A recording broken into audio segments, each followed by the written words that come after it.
The housing crisis in the United States isn't just a minor inconvenience, it's a full-blown disaster. People are drowning in rent, mortgage payments, and the impossible dream of homeownership, and it doesn't seem like there's a way out. You've seen the headlines, but let's break down the real gritty truth of what's going on. The cost of living has skyrocketed in major cities across the country. In cities like New York, San Francisco, and Los Angeles, rents have gone up by over 50% in the past decade, and home prices have doubled. It's not just the coastlines either. Mid-sized cities like Boise, Idaho, and Austin, Texas are seeing their housing markets explode in ways that are making normal people's lives unbearable. People who once lived comfortably are now being priced out of their neighborhoods. But why is this happening? Let's start with the basics: supply and demand. The demand for housing is far outstripping the supply. According to reports, the US is short by over 3.8 million homes right now, and that's not something that's going to be fixed overnight. This shortage is the result of decades of underbuilding, a housing market that has prioritized high-end luxury homes over affordable ones, and decades of policies that simply didn't address the root causes of the crisis. You see, developers have been building fancy apartments for wealthy people, hoping to cash in on the huge profits that come with those high-end sales. Meanwhile, affordable housing? Not so much. The result is that working-class people, even middle-class families, are now stuck in a rental cycle that has them paying an enormous percentage of their income just to keep a roof over their heads. But that's just one piece of the puzzle. The other factor that's making everything worse is the rising cost of construction.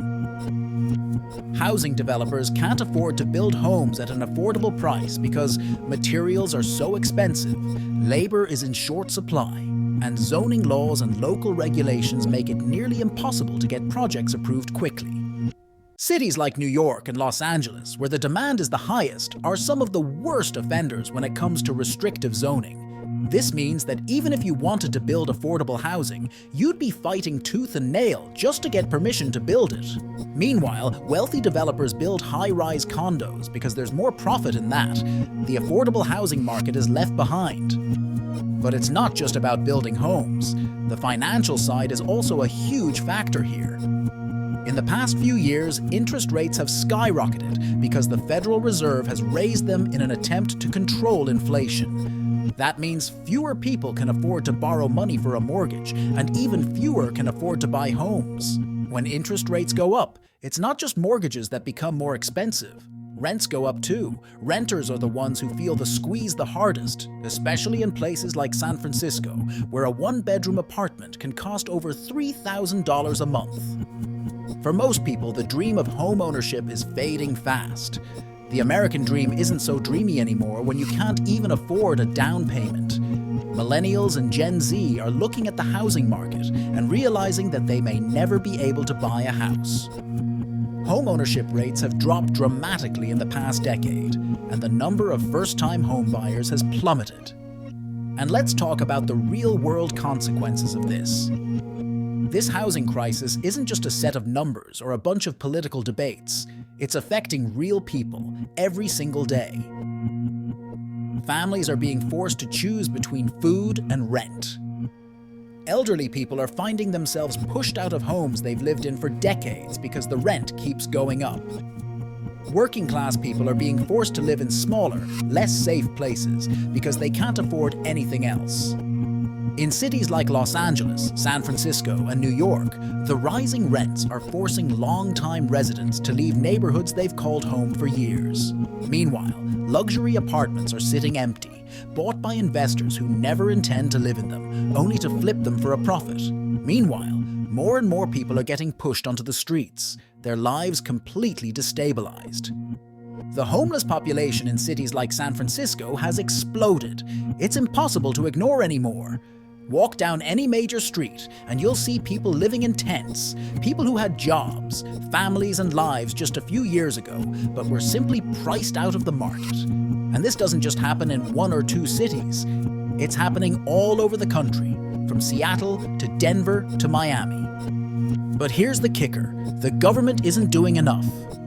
Politicians have been talking about affordable housing for years, but most of them are more interested in winning elections than in actually solving the problem. There are some federal programs like Section 8, which provides rental assistance to low-income families, but those programs are underfunded and overburdened. At the local level, zoning laws and regulations continue to make it impossible to build affordable housing, even in areas where it's desperately needed.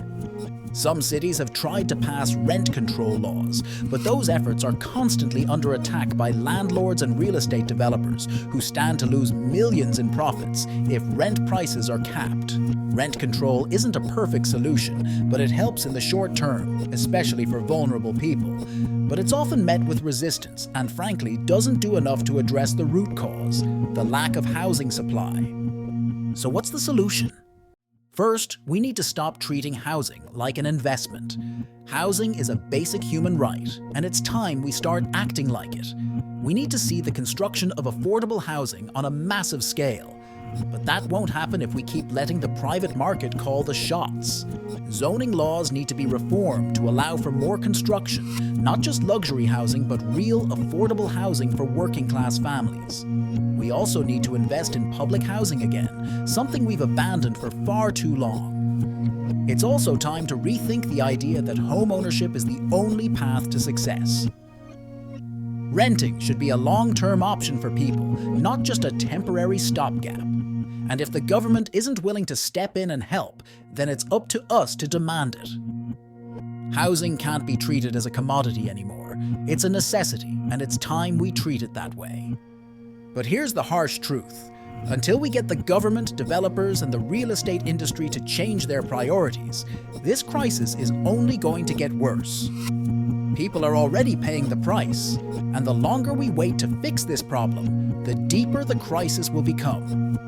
The question is, are we willing to make the tough choices and take bold action, or are we going to sit back and watch more people lose their homes? Because if nothing changes, this housing crisis is just the beginning of a much bigger disaster. If you found this video insightful and want to explore more stories from history's darkest chapters, make sure to hit that subscribe button. At CrimeChrono, we dive deep into the events, figures, and mysteries that shaped our world. Don't miss out. Subscribe now and let's uncover history together.